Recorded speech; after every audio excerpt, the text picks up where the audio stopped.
Hello नमस्कार दोस्तों, स्वागत है आप सबका अमित क्लासेस आगरा के स्टडी प्लेटफॉर्म पर। दोस्तों आज की ये जो वीडियो है वो बहुत ही ज्यादा महत्वपूर्ण रहने वाली प्रैक्टिस है दोस्तों, क्योंकि ये प्रैक्टिस नंबर 8 है दोस्तों। और इस प्रैक्टिस में हमने एनसीईआरटी के जितने भी प्रश्न बनते हैं वो सभी मैंने इसमें शामिल किया हुआ है दोस्तों। टोटल जितने भी प्रश्न है दोस्तों वो सभी सीटेट में आने की ज्यादा से ज्यादा संभावना है दोस्तों। और ये प्रीवियस ईयर के प्रश्न है दोस्तों, तो ज्यादा से ज्यादा मेरे भाई बहन लाइव जुड़े और इस बेस्ट प्रैक्टिस को करने के लिए लाइव जरूर देखे वीडियो को।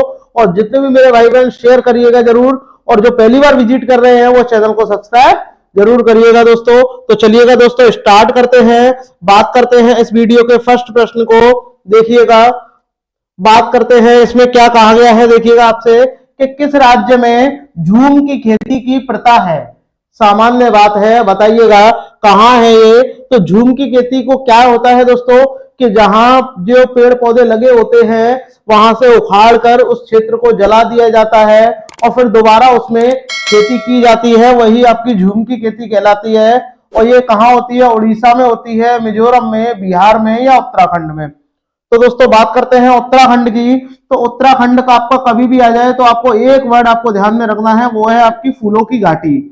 तो जो आपका फूलों की घाटी जो राष्ट्रीय उद्यान है ये आपका कहाँ है? आपका उत्तराखंड में है। और जैसे ही बिहार की भी बात आ जाए तो आपको पता हो जाना चाहिए कि भैया एक मधुबनी, एक क्या है? चित्रकारी है, एक चित्रकारी है। ये कहाँ प्रसिद्ध है? आपके बिहार में प्रसिद्ध है।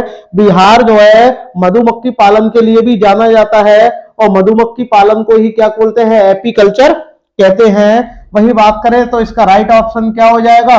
जो आपका बी है वो करेक्ट हो जाएगा, मिजोरम में होती है। ठीक है दोस्तों, चलिएगा आगे बढ़ते हैं, बात करते हैं प्रश्न नंबर सेकंड की। अगर आपको मेरा प्रयास अच्छा लग रहा हो तो सभी भाई बहन शेयर जरूर करिएगा। इसमें आपसे कहा गया है किसी वृक्ष के बारे में नीचे दिए गए कथन दिए गए हैं। कोई वृक्ष है उसके बारे में स्टेटमेंट दिए गए हैं, अब वो आपको बताने हैं कि कौन से स्टेटमेंट इसके बारे में सही है। तो बात करते हैं, इस वृक्ष की ऊंचाई सामान्यतः कक्षा के कमरों की दीवारों के बराबर होती है। ये वाली बात ठीक है। इस वृक्ष की जड़ें धरती के भीतर वृक्ष की ऊंचाई से लगभग 30 गुनी तक नीचे जाती हैं और जब तक जाती हैं जब तक वह जल स्तर तक ना पहुंच जाए। तो ये भी बात ठीक है। यह वृक्ष के तने में क्या है? जल एकत्रित होता है, यानी इकट्ठा होता है। ये भी बात ठीक है। यह वृक्ष आबू धाबू में रेत के टीलों के पास पाया जाता है। आप बोलोगे ये जो शब्द है आबू धाबू ये गलत हो जाएगा, क्योंकि इसका मतलब क्या हो जाएगा? दुबई है। और ये जो वृक्ष के बारे में हम बात कर रहे हैं, ये जो इसके बारे में 3 जो पॉइंट दिए गए हैं ये करेक्ट है। तो ये वृक्ष जो है आबू धाबी में नहीं पाया जाता, तो ये कहाँ पाया जाता है? ये आपका ऑस्ट्रेलिया में पाया जाता है। ठीक है दोस्तों, ऑस्ट्रेलिया में पाया जाता है। ये वाली बात आपको ध्यान में रखनी है। तो आपका इस वृक्ष का नाम क्या है? रेगिस्तानी ओक कहते हैं दोस्तों। तो ये आपका कौन सा है? A B C. और ए बी सी आपके ऑप्शन जो आपका सी है उसमें दिए गए हैं। ठीक है दोस्तों, आप देखिएगा बहुत ही ज्यादा महत्वपूर्ण प्रश्न है दोस्तों, स्क्रीनशॉट लेते रहिएगा। चलिएगा आगे बढ़ते हैं, बात करते हैं प्रश्न नंबर थर्ड। परिवार से संबंधित है दोस्तों। और परिवार मैंने आपको पढ़ाया है कि परिवार जो होते हैं वो 2 प्रकार के होते हैं दोस्तों। एक आपका संयुक्त परिवार होता है और एक आपका एकल परिवार होता है। तो बात होती है यहाँ परिवार जो है एक इकाई है। ठीक है भैया, एक इकाई है जिसमें माँ है, पिता है और उनके 2 बच्चे हैं। ये जो है एकल परिवार का है दोस्तों, और जिसमें दादा दादा, चाचा चाची, बुआ फूफा ये सब होते हैं, वो संयुक्त परिवार होता है। अब इसके स्टेटमेंट दिए गए हैं। सत्य है क्योंकि सभी भारतीय परिवार इसी प्रकार के होते हैं। गलत, जरूरी नहीं है, ये एकल परिवार की विशेषता है। तो सभी परिवार एकल जरूरी नहीं है, सही सभी परिवार एकल ही होते हो, सही नहीं है, क्योंकि इस कथन में यह स्पष्ट करना चाहिए कि बच्चे जैविक हैं। ये वाली बात तो गलत हो जाएगी। बच्चे क्या है? सजीव होते हैं, जैविक तो वैसे ही होते हैं। सही नहीं है क्योंकि परिवार कई प्रकार के होते हैं, सही बात है। तथा परिवार का केवल एक ही प्रकार में वर्गीकरण नहीं किया जा सकता। परिवार कई प्रकार के होते हैं, जैसे कि मैंने आपको बताया, एक संयुक्त परिवार और एक एकल परिवार। तो ये वाला करेक्ट हो जाएगा। ये यहाँ रॉन्ग है। सत्य है क्योंकि यह किसी आदर्श परिवार का आकार है। ये गलत हो जाएगा। आपका जो ऑप्शन सी है वो करेक्ट हो जाएगा दोस्तों। आगे बढ़ते हैं।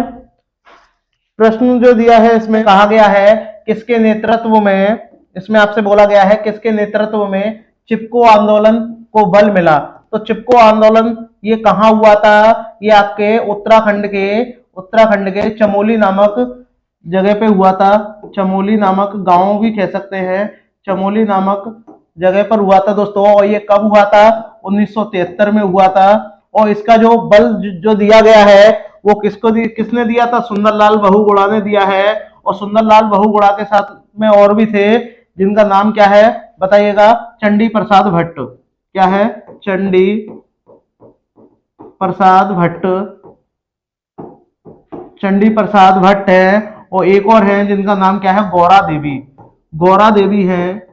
इन्होंने क्या है इस पे बल दिया था। लेकिन प्रमुख कौन है, सुंदरलाल बहुगुणा है।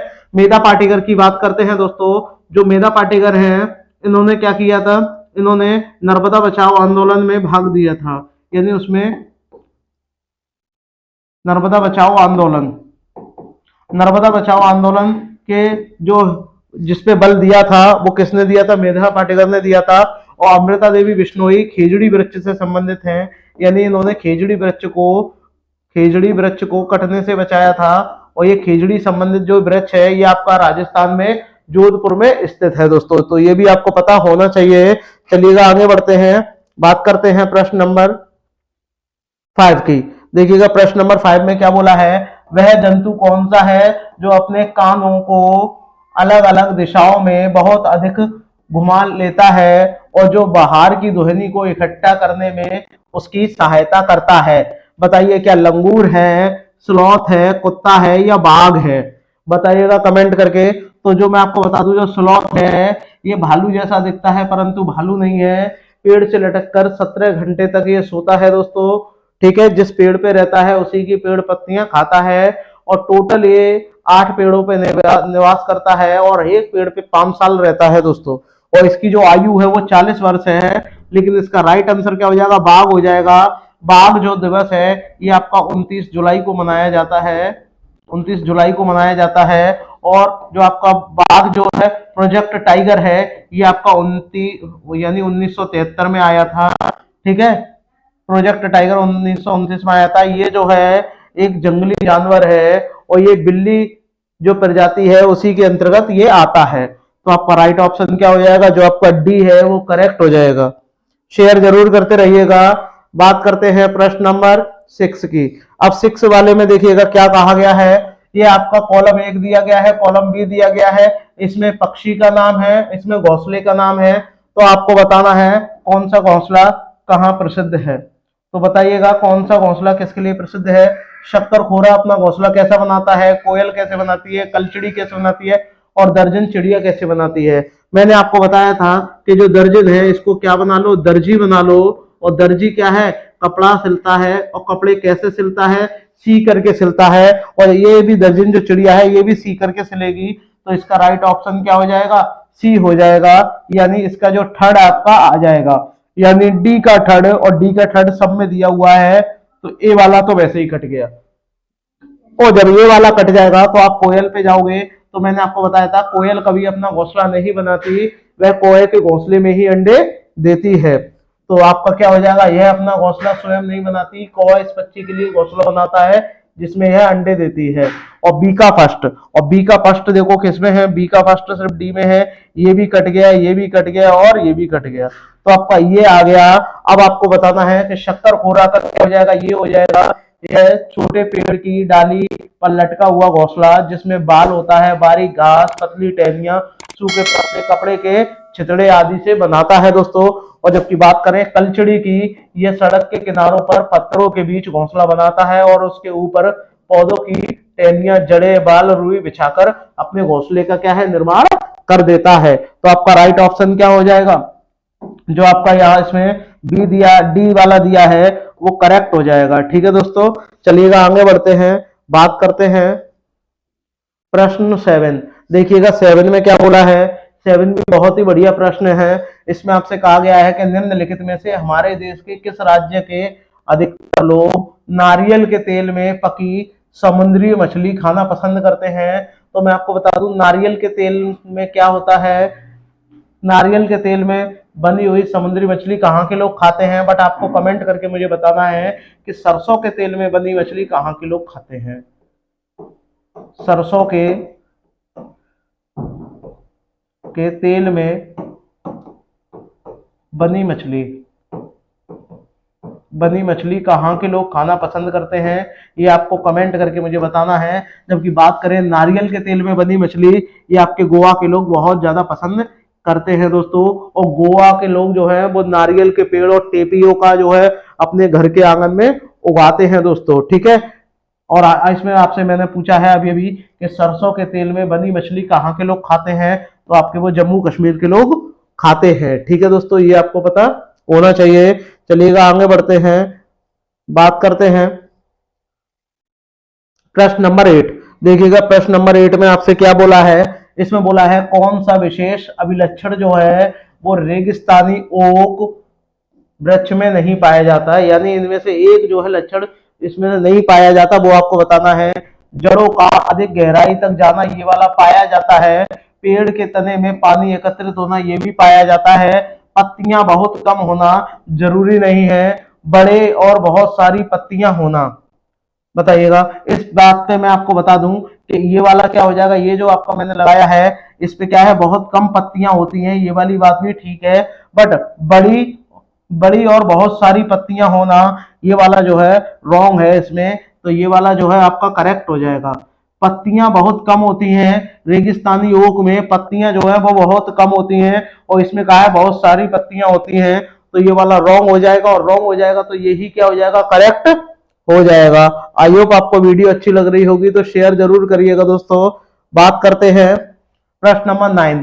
3 पक्षियों का वह समूह आपको बताना है जिसमें प्रत्येक सदस्य वस्तुओं को हमारी तुलना में 4 गुना अधिक दूरी से स्पष्ट देख सकते हैं। जैसे कि मैं एग्जांपल के तौर पे अगर मैं आपको बताऊं कि जो वस्तुओं को हम 2 मीटर तक की देख सकते हैं, ठीक है, और जो पक्षी की बात कर रहे हैं वो 8 मीटर की दूरी तक देख सकता है, तो हमसे 4 गुना ही तो देख लेगा वो। तो आपको बताना है कि वह कौन है।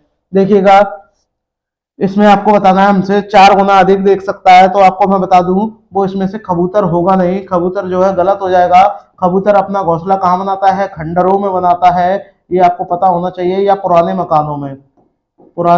मकानों में बनाता है, ठीक है। तो ये मैं लिख दे रहा हूं, इसको आपको ध्यान में रखना है। और गिद्ध को प्रकृति का सफाई कर्मी कहते हैं।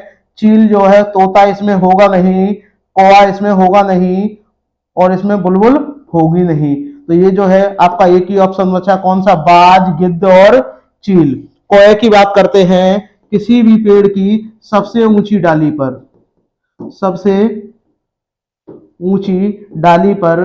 घोंसला कौन बनाता है, ये आपका कौवा बनाता है। और सबसे ऊंचे पेड़ की सबसे ऊंची डाली पर घोंसला कौन बनाता है, आपका चील बनाती है। तो आपका जो ऑप्शन जो आपका बी है वो करेक्ट हो जाएगा, ठीक है दोस्तों। चलिएगा आगे बढ़ते हैं, बात करते हैं प्रश्न नंबर 10। प्रश्न नंबर देखिएगा 10 में आपसे क्या बोला है, इसमें कहा गया है कि स्लॉथ के विषय में नीचे दिए गए कुछ कथन दिए गए हैं, ये आपको बताना है। तो मैं आपको बता दूं, ये जो स्लॉथ है ये क्या करता है, ये मैं आपको बता दूं, ये हफ्ते में 1 बार मलमूत्र के लिए पेड़ से नीचे उतरता है और 17 घंटे तक पेड़ से उल्टा लटक कर ये सोता है दोस्तों। इसकी आयु जो है वो 40 वर्ष है। जिस पेड़ पे रहता है उसी की पत्तियां खाता है। भालू जैसा दिखता है परंतु भालू नहीं है। 17 घंटे तक पेड़ से उल्टा लटक कर सोता है। बट यहाँ आपसे देखिएगा क्या बोला है, यहाँ आपसे बोला है कि स्लॉथ लगभग 20 घंटे, तो ये गलत हो जाएगा। उल्टा लटक के नहीं सोता। कितने घंटे तक सोता है, 17 घंटे तक उल्टा लटक के सोता है। स्लॉथ जिस पेड़ पे रहता है उसी की पत्तियां खाकर अपना पेट भरता है और कहीं जाने की उसे आवश्यकता नहीं होती। तो ये वाला सही हो जाएगा। स्लॉथ की आयु लगभग 20 वर्ष होती है, गलत हो गई। स्लॉथ की आयु 40 वर्ष होती है और इतने समय में यह केवल 2 पेड़ों पे निवास नहीं करता, तो ये गलत हो जाएगा। तो आपका राइट ऑप्शन क्या है, ओनली बी। तो आपका ऑप्शन जो आपका इसमें मैं आपको बता दूं, पेन चेंज कर ले रहा हूं, जो आपका इसमें बी है वो करेक्ट हो जाएगा, ठीक है। चलिएगा आगे बढ़ते हैं, बात करते हैं प्रश्न नंबर 11। देखिएगा 11 में क्या कहा गया है। 11 में आपसे कहा गया है कि नीचे दिए गए उस मिलान को चुनना है जो तदनुरूपी खाद्य पदार्थों के संरक्षण के सही ढंग को प्रदान नहीं करता। संरक्षण की बात हो रही है तो सेब का मुरब्बा बना लोगे, सेब रहेगा। कच्चे आम से अचार बना लोगे, सेब रहेगा। दाल के पापड़ बना लोगे, या आप आलू के भी पापड़ बना लोगे, आलू के भी पापड़ बना लोगे, वो भी सही रहेगा। आलू के चिप्स बना लोगे, वो भी क्या है, लंबे समय तक सही रहेंगे। बट दूध से पनीर जो है ज्यादा समय तक संरक्षण नहीं लेता, उसमें खट्टापन आ जाता है और इसी कारण ये खराब हो जाता है। चलिएगा आगे बढ़ते हैं कि देखिएगा इसमें आपसे क्या बोला है। यहां आपसे बोला गया है दोस्तों कि यदि आप अहमदाबाद यानी जो कि गुजरात में स्थित है, भारत के मानचित्र पर अहमदाबाद और दिल्ली के बीच कोई अगर आप सरल रेखा खींचोगे तो अहमदाबाद से दिल्ली की दिशा क्या होगी ये आपको बताना है। तो देखिएगा पहले हम इसको मैप की सहायता से देखेंगे कि आपका दिल्ली कहाँ है और आपका अहमदाबाद कहाँ है। तो देखिएगा ये आपकी दिल्ली है और ये आपकी, मैं आपको बता दूं, ये आपकी दिल्ली है, ठीक है, ये आपकी दिल्ली है और ये आपका क्या है, गुजरात। और यहीं कहीं क्या है, अहमदाबाद है। और यहां से आप सीधी ऐसे ही करके तो रेखा खींचोगे और जब ऐसे करके खींचोगे तो यहीं पर आप क्या बना लोगे। आपसे किसके सापेक्ष पूछा है, पहले ये तो देखो किसके सापेक्ष आपसे पूछा है। आपसे कहा है किसकी दिशा पूछी है, अहमदाबाद से दिल्ली की दशा नहीं होगा, क्या होगी, यहाँ दिशा होगी। तो आपसे क्या दिशा पूछी है, तो दिशा आपको बतानी है कि दिशा क्या होगी। देखिएगा दिशा क्या होगी, तो मैंने आपको बताया अभी अभी कि ये आपके क्या है, दिल्ली है और ये क्या है आपका, ये आपका गुजरात है। और इससे अगर मैं ऐसे रेखा खींच दूं तो यहां से दिल्ली की दिशा क्या होगी, तो ये आपका उत्तर होता है, ये आपका पूर्व होता है और इधर आपका पश्चिम होता है, मैंने आपको बताया है, और इधर आपका दक्षिण होता है। तो इसकी दिशा क्या होगी, उत्तर पूर्व हो जाएगी, ठीक है। तो ये आपको पता होना चाहिए दोस्तों कि डायरेक्शन से भी संबंधित एक प्रश्न आता है, इसमें दिशा आपसे पूछा है। तो जब आप ऐसे करके एक लाइन खींचोगे तो इस तरीके से इधर आपका उत्तर हो जाएगा, इधर आपका पूर्व हो जाएगा और इधर क्या है, यहाँ आपकी क्या है, दिल्ली है और यहाँ आपका गुजरात है यानी अहमदाबाद है। तो उत्तर पूर्व जो है आपका ऑप्शन बी है वो करेक्ट हो जाएगा, ठीक है दोस्तों। चलिएगा आगे बढ़ते हैं, बात करते हैं प्रश्न नंबर 13 की। प्रश्न नंबर 13 में क्या बोला है, वेरी वेरी रोग, वेरी वेरी जो है वो विटामिन बी की कारण होता है, विटामिन बी, विटामिन बी के कारण होता है। नामक रोग विषमता निम्न में से किस विटामिन की कमी से होता है, vitamin B12, B2, B1, B3। तो ये सभी बी है, लेकिन आपको बताना है कि वेरी वेरी रोग जो है इसमें से किसके कारण होता है मुख्य रूप से, तो वो आपका होता है विटामिन B1 की कमी से। और इससे कौन सा रोग हो जाता है, इससे थायमीन नामक बीमारी हो जाती है दोस्तों, ये भी आपको पता होना चाहिए। विटामिन बी की बात करते हैं दोस्तों, विटामिन बी की अगर हम बात करें तो विटामिन बी जो होता है ये आपका जल में घुलनशील है, जल में घुलनशील विटामिन है, ये भी आपको पता होना चाहिए। जल में घुलनशील विटामिन कौन सा है, आपका बी है, ठीक है, बी और सी। चलिएगा आगे बढ़ते हैं, स्क्रीनशॉट लेते रहिएगा। बात करते हैं प्रश्न नंबर 14 की। प्रश्न नंबर देखिएगा 14 में क्या पूछा है, सर्दियों में दादी अक्सर निम्नलिखित में से घोल से त्वचा को रूखेपन से बचाने के लिए उपयोग करती है, वो क्या है, वो आपको बताना है। तो बताइएगा, आसुत जल का प्रयोग नहीं होता दोस्तों, किसी भी त्वचा से आप आसुत जल नहीं लगाएंगे और ना ही दूध लगाएंगे ना ही सिरका लगाएंगे। क्या लगाएंगे, गुलाब जल लगा सकते हैं, गिल्सरॉल और नींबू, इसका क्या है मिश्रण बनाती हैं, जिससे क्या होता है जो त्वचा होती है वो रूखी नहीं होती है, ठीक है दोस्तों। चलिएगा आगे बढ़ते हैं, बात करते हैं नेक्स्ट 15 वाला, रोनाल्ड रॉस। रोनाल्ड रॉस जो है एक फ्रांस के क्या है डॉक्टर है दोस्तों, और इनको क्या है चिकित्सा के क्षेत्र में 1902 में नोबेल पुरस्कार मिला था दोस्तों। और नोबेल पुरस्कार मिला था तो क्या शोध करने के लिए मिला था ये आपको बताना है कि डेंगू मच्छर से फैलता है, सही बात है, बट इसकी खोज इन्होंने नहीं की थी। मलेरिया मच्छर से फैलता है, चिकनगुनिया मच्छर से फैलता है, ये तीनों जो बीमारी है ये मच्छर से फैलती हैं, करेक्ट है। बट रोनाल्ड रॉस ने जो खोज की थी वो क्या किया था, वो किसका शोध किया था, वो मलेरिया का किया था कि मलेरिया मच्छर से फैलता है। इन्होंने सर्वप्रथम मच्छर के पेट में ताक झांकी और पता लगाया कि जो मलेरिया है वो मच्छर के द्वारा फैलता है। प्लेग जो है वो पिस्सुओं द्वारा फैलता है, ये भी करेक्ट है। पिस्सू का मतलब क्या होता है, चूहा, ठीक है, चूहों द्वारा फैलता है प्लेग। चलिएगा आगे बढ़ते हैं। प्रश्न नंबर आपका 16 देखिएगा। प्रश्न नंबर 16 में क्या बोला है, इसमें आपसे बोला है कि नीचे दिए गए किसी बालिका के उस कथन को विचार कीजिए, उसने किसी कैंप में आए विद्यार्थियों के समूह में दिया है। इसने बोला है मैं उस जगह से आई हूं जो एक पहाड़ी क्षेत्र है। पहाड़ी क्षेत्र उत्तर प्रदेश तो नहीं है, तो ये वैसे ही कट गया।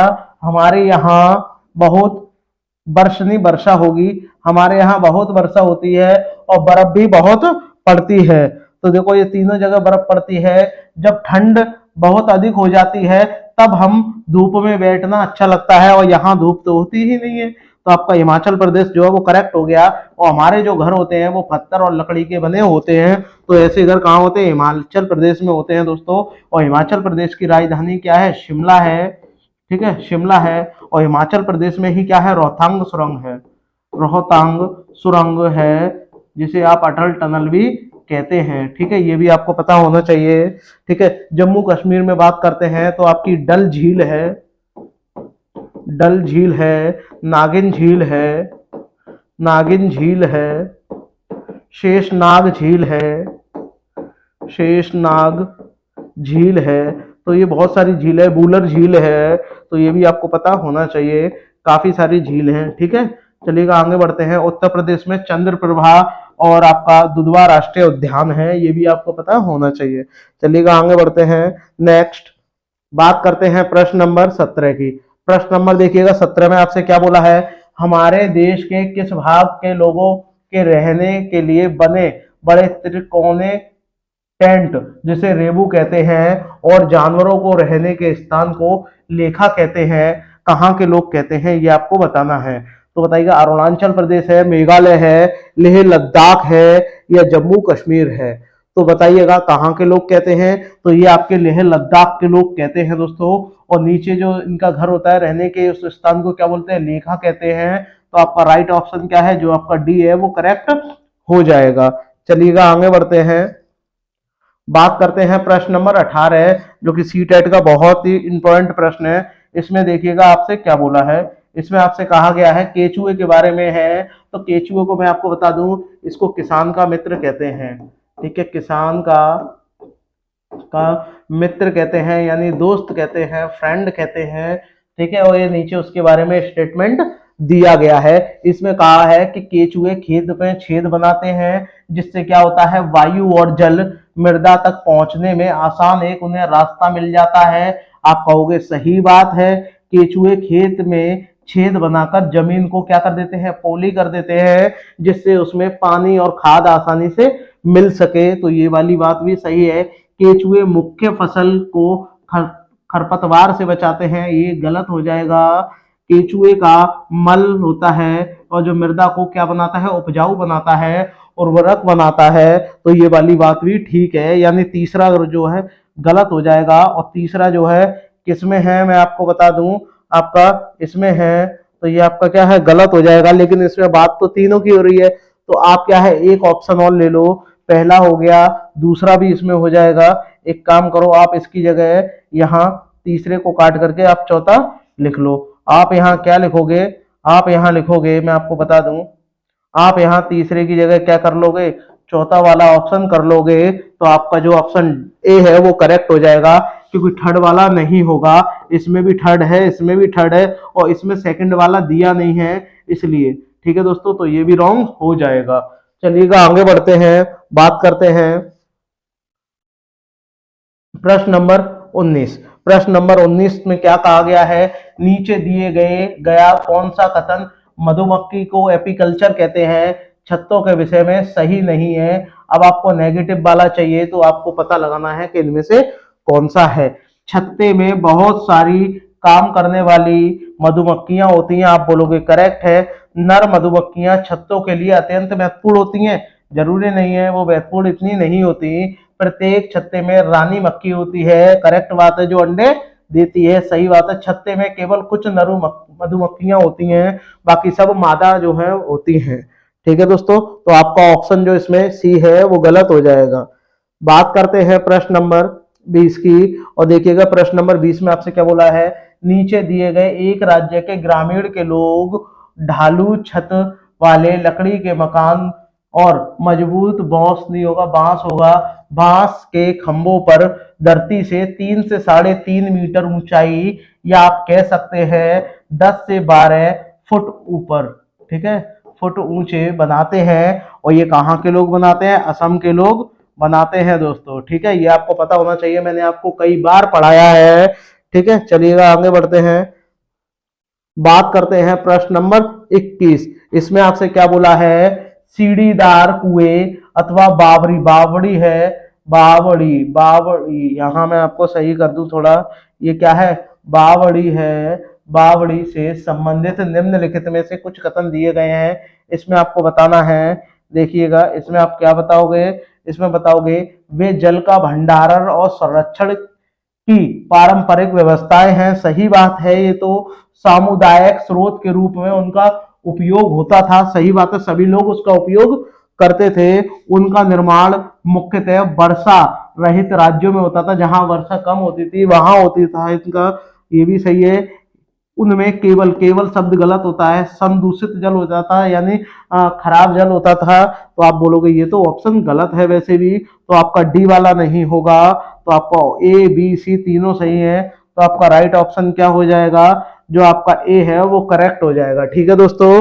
चलिएगा आगे बढ़ते हैं, बात करते हैं प्रश्न नंबर 22 की। और प्रश्न नंबर 22 में बोला है तरुण, तरुण भारत संघ नामक समूह जो है, ये आपको बताना है, ये जो है संबंधित है, किससे संबंधित है, और तरुण का मतलब क्या होता है दोस्तों, जल होता है, ये एक गैर सरकारी संगठन है, ठीक है दोस्तों, ये गैर सरकारी संगठन है और ये जल से संबंधित है। स्कूलों में दोपहर का पका हुआ भोजन उपलब्ध कराना, आप बोलोगे गलत, ये तो जल से संबंधित है। आर्थिक रूप से कमजोर बच्चों के लिए निःशुल्क कोचिंग कक्षाएं चलवाना, जल से संबंधित बात हो रही है। पुरानी झीलें पुनः निर्मित करना, यानी उनको दोबारा चालू करना, ये जल से संबंधित है। विशेष रूप से सक्षम बच्चों को सिखाने में मदद करना, यहाँ बच्चों की बात हो रही है, तो आपका ऑप्शन जो सी है वो करेक्ट हो जाएगा दोस्तों, ठीक है। चलिएगा आगे बढ़ते हैं, भारत में जल पुरुष के नाम से किसे जाना जाता है, कमेंट करके मुझे बताइएगा। डॉक्टर राजेंद्र प्रसाद को जाना जाता है। मृत सागर, मृत सागर क्या होता है, समुद्र तल से 400 मीटर, और अगर आप नीचे जाओगे 400 मीटर नीचे जाओगे तो जो पृथ्वी का जो पॉइंट आ जाएगा उसी को क्या बोलते हैं, मृत सागर बोलते हैं। और यहाँ पर जो जल होगा वो कैसा होगा, नमकीन होता है, ठीक है, नमकीन होगा। तो इसमें क्या बोला है, ऐसा सागर जिसमें पानी जहरीला नहीं होता भैया, क्या होता है, नमकीन होता है। ऐसा सागर जो सभी महासागरों और सागरों से ज्यादा नमकीन होता है, बात एकदम सही है। ऐसा सागर जिसमें ज्वार भाटा जो है वो ऊपर आते हैं, तो ये तो वैसे ही गलत हो गया। ऐसा सागर जिसमें जहाज चलाना खतरनाक हो, ये भी नहीं है, आपका जो ऑप्शन बी है वो करेक्ट हो जाएगा, ठीक है दोस्तों। चलिएगा आगे बढ़ते हैं, बहुत ही बढ़िया बढ़िया प्रश्न है ये। अब देखिएगा एक आपका आ गया समय से, यानी इसे औसत चाल से संबंधित है, स्पीड से संबंधित है। कानपुर रेलवे स्टेशन से नई दिल्ली रेलवे स्टेशन की दूरी कितनी है, आपकी डिस्टेंस कितनी दी गई है, आप बोलोगे सर डिस्टेंस बड़ा दिया गया है हमें 432 दिया गया है किलोमीटर। और कोई ट्रेन नई दिल्ली से कहाँ जा, इतने बजे जा रही है, 18 तारीख को जा रही है, रात को कितने बजे जा रही है, 11:45 पे जा रही है, तो 12 बजने में कितना समय आप और लेगी, आप कहोगे कि सर ये 15 मिनट और लेगी, सो ये इसका दिन चेंज हो जाएगा, 15 मिनट लेगी, फिर इसका समय चेंज हो जाएगा, और अगले दिन ये कितने बजे पहुंचा देती है, इतने बजे पहुंचा देती है, और 15 मिनट और इसको जब आप ऐड करोगे तो आपका 8 घंटे आ जाएगा। तो आपका समय भैया कितना आ जाएगा, जो आपका टाइम है वो कितना आ गया, आपका 8 घंटे आ गया, 8 आवर आ गया। अब आपको क्या पता लगाना है कि इस औसत चाल क्या होगी, यानी जो आपकी एवरेज स्पीड है वो क्या होगी। तो आपको पता है स्पीड बराबर क्या होता है, डिस्टेंस अपॉन टाइम होता है। तो जब आप इसकी वैल्यू रखोगे, स्पीड बराबर डिस्टेंस कितनी है, 432 है, और नीचे 8 है, और ये किलोमीटर है, और ये घंटा है। आपकी चाल जो है वो किस में दी है, मीटर प्रति सेकंड में दी है। तो आप इसको हटा करके इसको भी किस में कन्वर्ट कर लो, किलोमीटर प्रति सेकंड में कर लो। तो 1 किलोमीटर में कितने मीटर होते हैं, आप बोलोगे सर 1000 होते हैं। ठीक है, 1000 कर लिया। और 1 घंटे में कितने मिनट होती हैं, 60 इंटू 60। और आप इसको सॉल्व कर लो, 1 2 2 जीरो से ये 2 जीरो चले गए। और जब आप इसको 8 से काटोगे तो कितनी बार जाएगा, देखो 8 पंजे 40 हो जाएगा, और 8 चौक 32 हो जाएगा, और 6 नाम 54 हो जाएगा। और जब आप इसको 2 से काटोगे, 2 दूनी 4, ठीक है, और 2 पंजे, 2 से जब काटोगे तो ये 3 बार जाएगा, और 2 से काटेंगे 5 बार, और 3 से कितनी बार जाएगा, 3 बार जाएगा, और 3 पंजे 15। अब 15 मीटर प्रति सेकंड जो है आपका आंसर आ जाएगा। तो आप इसको ऐसे काट सकते हो आसानी से। ठीक है दोस्तों, चलिएगा आगे बढ़ते हैं, बात करते हैं। अगर कैलकुलेशन समझ में नहीं आई है तो मैं दोबारा बता दूं कैलकुलेशन को, कि जो आपका डी है वो कितना है, 432 है। ठीक है, किलोमीटर है। और जो टाइम आपका लगा है वो 8 घंटे लगा है। और आपको स्पीड निकालनी है, तो स्पीड बराबर क्या होता है, डिस्टेंस अपॉन टाइम होता है। तो डिस्टेंस कितनी है आपकी, 432 है, और ये किलोमीटर में है। और आंसर आपको मीटर प्रति सेकंड में दिया है। तो किलोमीटर में आप कहोगे कि सर 1 किलोमीटर बराबर कितना होता है, 1000 मीटर होता है। तो जब आप 1000 से मल्टीप्लाई कर दोगे तो ये किस में कन्वर्ट हो जाएगा, मीटर में हो जाएगा। और ये 8 घंटे, 1 घंटे में 60 मिनट होती हैं, और 60 ही सेकंड होती हैं 1 मिनट में। तो आप क्या करोगे, 60 इंटू 60 जब आप कर दोगे, और ये किस में, सेकंड में कन्वर्ट हो जाएगा। तो जब आप इसको काटोगे तो बेटा कैसे काटोगे, तो देखो पहले आप 8 से काटो, या पहले 0 से ये 0 हटा दो, 1 2, ठीक है। अब आप 2 से काट दो, वरना 8 से काट दो, 8 एकम 8, 8 से इसको काटोगे, 8 पंजे 40, और 8 चौक 32 हो जाएगा। और जब आप इसको इससे काटोगे, कितनी बार, 3 बार काटोगे, तो ये 2 से कितनी बार, 3 बार, और 2 से 5 बार चला जाएगा। और जब ये 5 बार चला जाएगा तो ये 6 से कितनी बार जाएगा, देखो 6 से कितनी बार जाएगा, 9 बार जाएगा। और इससे ये 3 बार जाएगा, और इन दोनों का गुणा कर देंगे तो आपका 15 मीटर प्रति सेकंड आ जाएगा। तो इस तरीके से आप इसको कर सकते हो, और आपका ऑप्शन जो आपका बी है वो करेक्ट हो जाएगा। ठीक है दोस्तों, चलिएगा आगे बढ़ते हैं, बात करते हैं। आई होप आपके समझ में आ गया हो। बात करते हैं प्रश्न नंबर 25 की। और देखिएगा प्रश्न नंबर 25 में आपसे बोला गया है कि नीचे दी गई एक सारणी दी गई है दोस्तों नीचे, और इसमें कहा गया है कि नई दिल्ली में पेट्रोल और डीजल के जो मूल्य है उनका आपको क्या करना है, अध्ययन करना है। कि 2020 में जो आपका डीजल था वो कितने लीटर था, 81 था, और 2021 में कितना हो गया, इतना हो गया। ऐसे ही पेट्रोल कितना था, इतना है, और ये कितना बढ़ गया।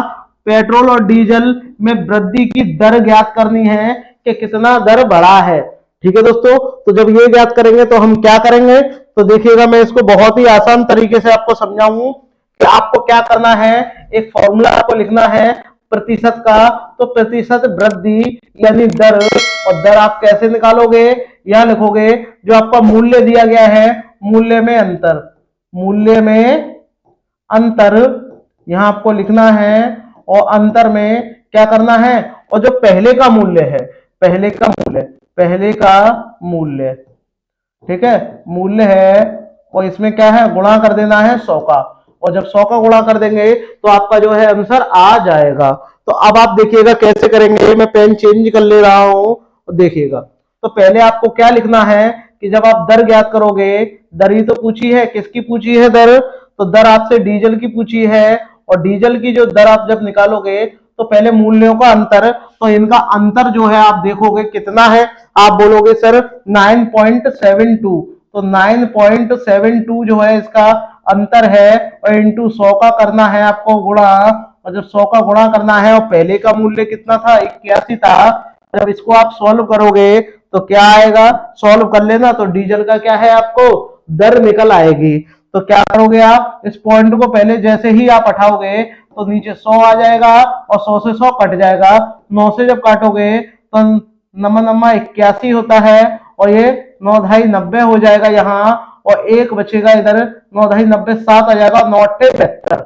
और जब आप इसका भाव दोगे 9 एकम 9, और 9 से कितनी बार जाएगा, 12 बार जाएगा। तो मैं आपसे बता दूं जो आपका दर है वो इसका 12% आ जाएगा डीजल का। और डीजल का 12% देखो इसमें दिया नहीं है, इसमें दिया नहीं है, इन दोनों में से कोई एक हो सकता है। बट पता कब लगेगा, जब आप पेट्रोल का भी निकाल लोगे। और पेट्रोल निकालने के लिए तो यहाँ लिख लो कि पेट्रोल का परसेंट जब निकालोगे तो इन दोनों का अंतर, इन दोनों का कितना अंतर है 10, इनका दोनों का जब आप अंतर लोगे तो कितना आ जाएगा 10.12 इंटू 100 डिवाइड बाय पहले का कितना है 92, और जब 92 है इस पॉइंट को जब आप यहां से रिमूव करोगे तो 100 आ जाएगा और 100 से 100 कैंसिल हो जाएगा, और जब आप 100 से 100 कैंसिल कर दोगे तो आप इसका इसमें भाग दोगे तो 4 से काटो, 4 से कितनी बार 4 दूनी 8, 4 तिया 12, और 4 से जब आप इसको काटोगे तो 4 दूनी 8 हो जाएगा, यहाँ 2 बचेगा, 4 पंजे 20 और 4 तिया 12। तो अब आपका कितना रह गया, मैं यहाँ लिख के आपको बता दे रहा हूं, यहाँ आपका रह गया 253/23, और जब आप इससे काटोगे तो कितनी बार जाएगा 23 एकम 23, 23 एकम 23, तो ये 11% आ जाएगा, और जो 11% है वो आपका देखो ऑप्शन सी में दिया हुआ है, 10% नहीं आया है। तो आप इस प्रकार आसानी से कर सकते हो। ये प्रश्न मैथ में भी बन सकता है और आपका ईवीएस में तो आया हुआ है, इसलिए मैंने ये लिया हुआ है, 2022 में ट्रेंड कर चुका है ये। ठीक है दोस्तों, चलिएगा आगे बढ़ते हैं, बात करते हैं दोस्तों प्रश्न नंबर 26। अब देखिएगा प्रश्न नंबर 26 की बात जब हम करेंगे तो अलबरूनी आ गए, और अलबरूनी की बात करें तो ये किसके शासनकाल में आए थे, महमूद गजनवी के शासनकाल में आए थे, यानी महमूद गजनवी ने जब भारत पर आक्रमण किया था तो ये उन्हीं के साथ आए थे। तो मैं यहां लिख दे रहा हूं महमूद गजनवी, गजनवी लिख दे रहा हूं, इसने जब भारत पर आक्रमण किया था उन्हीं के साथ आया था। अब बात करते हैं कि अलबरूनी ने क्या क्या किया था, तो देखिएगा अलबरूनी ने भारत का भ्रमण किया था, घूमा था भारत में, हजारों वर्ष से भी पहले की बात है ये वाली बात तो ठीक है, भ्रमण किया था।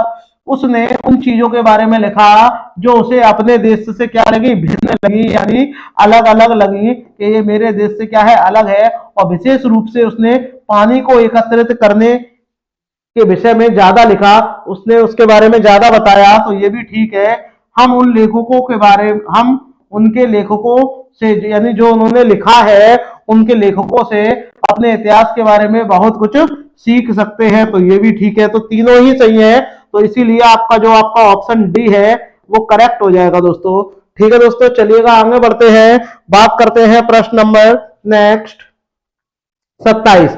27 वाले में क्या बोला है, बहुत ही बढ़िया प्रश्न है दोस्तों। देखिएगा इसमें बोला है निम्नलिखित में से ब्रॉन्ज, ब्रॉन्ज का मतलब क्या होता है, कांस्य, ठीक है, कांस्य से जिससे पदक बनते हैं, सही आपको कथन बताना है। यह टिन और जस्ता से बनता है, तो आप बोलोगे टिन से तो बनता है मगर जस्ता नहीं होता, ना ही ये कोई यौगिक है और इसमें जस्ता तो होता ही नहीं है, तो आपका एक ही आ गया कौन सा, यह कॉपर और टिन से बनता है। टिन का एसएन होता है और कॉपर का जो संकेत होता है वो सीयू होता है। ठीक है दोस्तों, ये आपको पता होना चाहिए। ये दोनों धातु जब आपस में मिल जाती हैं तो क्या बनाती है, ब्रॉन्ज बनाती हैं। ठीक है दोस्तों, तो किसी के भी नाम से आ सकता है। बात करते हैं प्रश्न नंबर 28 की। इसमें कहा गया है पारंपरिक तरीके से जल का क्या करना, संग्रहण करना, यानी इकट्ठा करने के लिए हमारे देश में उपयोग की जाने वाली जो संरचना है वो क्या है। देखिए हैंडपंप की कोई संरचना नहीं होती, ना ही बोरवेल और ये ट्यूबवेल, तो इनमें क्या है, जल संचित नहीं रहता। जबकि बात करें बावड़ियों की, बावड़ियों में क्या है, जल इकट्ठा रहता है, एकत्रित हो जाता है। ये वहां होती है जहां बहुत कम बारिश होती है दोस्तों। ठीक है, चलिएगा आगे बढ़ते हैं, बात करते हैं दोस्तों प्रश्न नंबर 29। और प्रश्न नंबर 29 को करने से पहले आप मुझे कमेंट जरूर करिएगा इसका आंसर क्या आएगा, और जो लोग पहली बार विजिट कर रहे हैं वो शेयर जरूर करिएगा। इसमें कहा गया है नीचे दिए गए खाद्य पदार्थ यानी खाने के पदार्थों में किसका समुच्चय लौह तत्व, लौह तत्व में प्रचुर मात्रा होती है। लौह तत्व पूरा अच्छी तरीके से उनमें भरपूर होगा तो उसको बीमारी नहीं लगेगी। और लौह की कमी से कौन सी बीमारी होती है, एनीमिया नामक रोग होता है, एनीमिया नामक बीमारी हो जाती है। ठीक है दोस्तों, अब इसमें बोला है क्या बंद गोभी में नहीं होता और आपका आलू में भी नहीं होता, आलू में कार्बोहाइड्रेट होता है और ये भी नहीं होगा, कौन सा हो जाएगा, आंवला में होता है, पालक होता है, गुड़ होता है। ये क्या है, जो आपका ऑप्शन बी है वो करेक्ट हो जाएगा। आंवला जो है खट्टा पदार्थ है एक, और इसमें ज्यादा से ज्यादा विटामिन सी पाई जाती है। ठीक है दोस्तों, और जबकि इनमें लौह तत्व कुछ ज्यादा ही होता है। चलिएगा आगे बढ़ते हैं, बात करते हैं प्रश्न नंबर 30 की। प्रश्न नंबर 30 में देखिएगा तेज बुखार के साथ अगर कपकपी है तो इसका उपचार चिनकोना के पेड़ की छाल से किया जा सकता है। तो कपकपी वाला बुखार कब आता है, क्या उसे डेंगू हो, मियादी बुखार हो या मलेरिया हो, तो आपका राइट ऑप्शन क्या हो जाएगा, मलेरिया हो जाएगा। दोस्तों आपका जो ऑप्शन ए है वो करेक्ट हो जाएगा। मलेरिया का जो दवा है वो चिनकोना पेड़ की छाल से बनाई जाती है दोस्तों। और मलेरिया जो है किससे चलता है, आपका मच्छर चलता है, और इसीलिए रोनाल्ड रॉस को 1902 में नोबेल पुरस्कार मिला था, क्योंकि उन्होंने मच्छर के पेट में ताक झांक की पहली बार। ठीक है दोस्तों, चलिएगा आगे बढ़ते हैं, बात करते हैं दोस्तों। थैंक्स फॉर वॉचिंग दोस्तों। और अगर आप इसकी पीडीएफ प्राप्त करना चाहते हैं तो पीडीएफ प्राप्त करने के लिए आप हमारे Telegram channel Amit classes Agra को ज्वाइन जरूर करिएगा दोस्तों। वहां से आपको फ्री में पीडीएफ डाउनलोड कर सकते हो दोस्तों। अगर आप व्हाट्सएप ग्रुप से जुड़ना चाहते हो तो पीडीएफ पे नीचे लिंक दिया गया है, उस पर आप क्लिक करोगे तो आप व्हाट्सएप ग्रुप में जुड़ जाओगे दोस्तों। तो चलिएगा दोस्तों, आज के लिए इतना ही। अगर आपको मेरा ये प्रयास अच्छा लगा हो तो सभी भाई बहन शेयर जरूर करिएगा दोस्तों। मिलते हैं नेक्स्ट वीडियो में, तब तक के लिए धन्यवाद।